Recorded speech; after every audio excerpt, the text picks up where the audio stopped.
நமக்கு பின்னாடி பேசுறதை பத்திலாம் நம்ம கவலைப்படவே கூடாதுங்க. அவங்கள விட நம்ம 2 அடி முன்னாடி இருக்கோன்றதை நினைச்சு பெரும் போட்டுக்கிட்டு போயிட்டே இருக்க வேண்டியதுதான் என்னுடைய பிகினிங் ஸ்டேஜ். வணக்கம் நண்பா, வெல்கம் டு ஆர்கேவன் சேனல். நீண்ட கால எதிர்பார்ப்புக்கு மத்தியில் கருப்புன்னு ஒரு படம் வந்திருக்கு.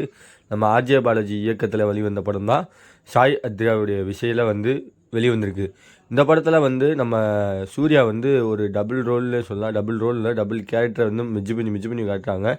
ஒரு சில இடத்துல கருப்பனாகவும் வராரு, ஒரு சில இடத்துல அட்வொகேட்டாகவும் வராரு. ஆர்ஜே பாலாஜி தான் இந்த படத்தோட மெயின் வில்லனாக இருக்கார். கோர்ட்டுக்குள்ளே நடக்கிற அநியாயத்தையும் ஒரு வக்கீல்களாக என்னென்ன விதத்தில் கேஸுகளை ரன்னிங் பண்ணுவாங்க அப்படின்றத ஒரு ஓப்பன் டாக்காக நம்ம படக்குழு ஒன்லைன் ஸ்டோரியை வச்சுட்டு படத்தை முழுக்க ஸ்டோரி பேஸ் ரன் பண்ணியிருக்காங்க. ஃபஸ்ட்டு சீனே கோர்ட்டில் மாசான நம்ம செந்தில் ஆர்ஜே பாலாஜி தான் வராப்புல. ஆர்ஜே பாலாஜி வந்ததுக்கப்புறம் அவருக்கு மத்தியில் எத்தனைலாம் கோர்ட்டுக்குள்ளே கேஸ்லாம் நடக்குது அப்படின்றத ரூலிங் பட்டியாக என்னென்ன அநியாயம்லாம் நடக்குதுன்றதை பச்சை பச்சையாக புட்டு வச்சுருக்காங்கன்னே சொல்லலாம். இந்த படத்தில் எடிட்டிங், செட்டு, டீம் ஒர்க் இதெல்லாம் சொல்லி ஆகணும். இந்த படத்தில் பேக்ரவுண்ட் மியூசிக் சாயத்யாரியுடைய பேக்ரவுண்ட் மியூசிக்கு சொல்லவே வேணாம்.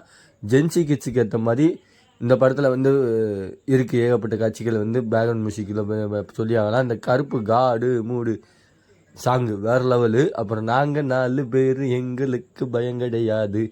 எனக்கு இந்த பாட்டை கேட்டாலே எனக்கு டிக்டாக்ல பார்த்தா நாங்கள் 4 பேர் எங்களுக்கு வேலை கிடையாது அந்த சாங் தான் எனக்கு வருது. அப்புறம் கருப்பன் சாங்கில் வர கருப்பு சட்டை போட்டு வர கெட்டப் எல்லாமே கூஸ்பம்ஸ் இருந்துச்சு. சிங்கம் சூர்யா மாதிரி அப்படியே மாசா செகண்ட் ஹாஃபில் ஒரு கம்பேக்கை கொடுத்தா அப்படின்னு சொல்லலாம். சூர்யா உண்மையிலே கன்பேக்னு சொல்லணும்னா இந்த படத்தில் சூர்யாவுக்கு கன்பேக் தான். ஏன்னா அவருடைய ஃபிட்னஸ் உடம்பு இன்னும் மெயின்டைன் பண்ணிக்காருன்றது இந்த படத்தில் நிறையா பேர் சீனில் பார்த்தாலே உங்களுக்கு தெரியும். ஃபஸ்ட்டு சீன் இன்ட்ரொடக்ஷன் சீனே மாஸ் கூஸ் பம்ஸாக இருந்துச்சு. இன்டர்வல் சீனு கூஸ் பம்ஸாக இருந்துச்சு. கிளைமேக்ஸ் சீனு அதோட மேக்கப் ஆர்டிஸ்ட்டு சொல்லி ஆகணும்.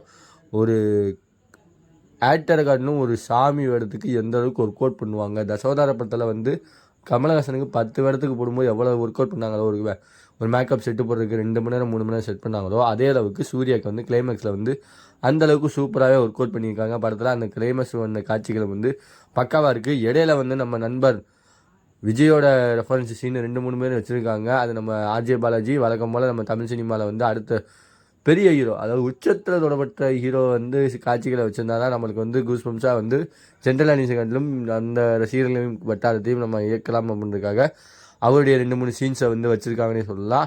அது ஏகப்பட்ட இடத்துல வச்சுருக்காங்க. அது மட்டும் இல்லாமல் நம்ம 10 ரூபா பாலாஜி அவர் தாக்கப்பட்டார்ல புழக்கப்பட்டார்னு சொல்லலாம். அந்தளவுக்கு படத்தில் ஒரு காட்சிகளை வச்சுருக்காங்க. எல்லாருமே பாட்டிலுக்கு 10 ரூபான்னொடனே எல்லோரும் பாட்டிலுக்கு 10 ரூபா அப்படின்னு பாட்டு பாடவே ஆரம்பிச்சாங்க தேட்டரில். அந்தளவுக்கு கூஸ் பம்ஸ் இருந்துச்சு. இதில் நான் அன்எக்ஸ்பெக்டடாக எதிர்பார்க்காதது நம்ம துரைசிங்கம் என்ட்ரியும் சொல்லலாம். அப்புறம் கடைசியாக கருப்பனுடைய மேக்கப் கெட்டப்பில் நம்ம சூர்யா, அதெல்லாம் கூஸ் பம்ஸ்னே சொல்லலாம். அந்தளவுக்கு பல கச்சிதமாக மேக்கப் ஆர்டிஸ்ட்டு செம்மையாக கொடுத்துருக்காங்க.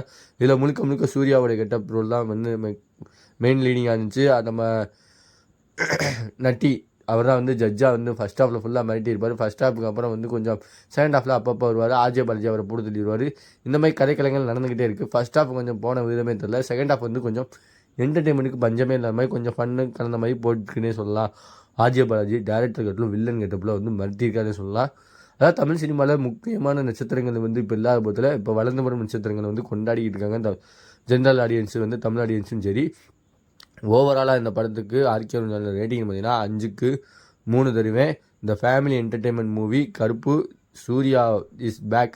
எனக்கு ரீசெண்ட்லி ரொம்ப பிடிச்ச சீன் அந்த கருப்பை அந்த பாட்டுக்கு சுருட்டை பிடிச்சிட்டு அப்படியே கெத்தா அருவாரோடு நிற்பார் பாருங்கள். அந்த சீன்ஸ்லாம் பார்க்கும்போது எப்பா உண்மையிலே கருப்பசாமி வந்துட்டாருன்ற மாதிரி தான் இருக்குது. வித்தியாசோடைய அந்த கருப்பை பாட்டல் பார்க்கும்போது அப்படியே புல்லரிக்குது. இருந்தாலும் அங்கேயே இடி முழுங்குது. அந்த பாட்டு போட்டிருக்கலாம். அது கொஞ்சம் ஃபேவரட்டான மூவி. சம்திங் காப்பிரைஷனில் போடாமல் வச்சுருக்காங்க. ஓவராலாக அந்த படத்தை பாருங்கன்னா தேட்டரில் மஸ்ட்டு போய் பாருங்கள். தேட்டர் சவுண்ட் எஃபெக்ட்லோடு அந்த பாடல்களை ரசிக்கும் பொழுது உங்களுக்கு இன்னும் கொஞ்சம் கூஸ் பம்ஸாக இருந்துச்சு. மதுரையில், சென்னையில் 2-3 இடத்துல ஃபஸ்ட் டே ஃபஸ்ட்டு பார்க்க வந்த ரசிகர்கள் மேலே கருப்பசாமி ஊடலை அந்த மாதிரி பல காட்சிகள் பார்த்துருந்தாங்க. அதை நீங்களும் பார்த்துருப்பீங்க. இந்த படம் அந்தளவுக்கு இம்பாக்ட் ஏற்பட்டிருக்குன்னு சொல்லலாம். அடுத்த ஒரு வீடியோவில் சந்திக்கிற வரை உங்களது விடைபெறுவது உங்கள் ஆர்கேவன். பாய் வியூவர்ஸ்.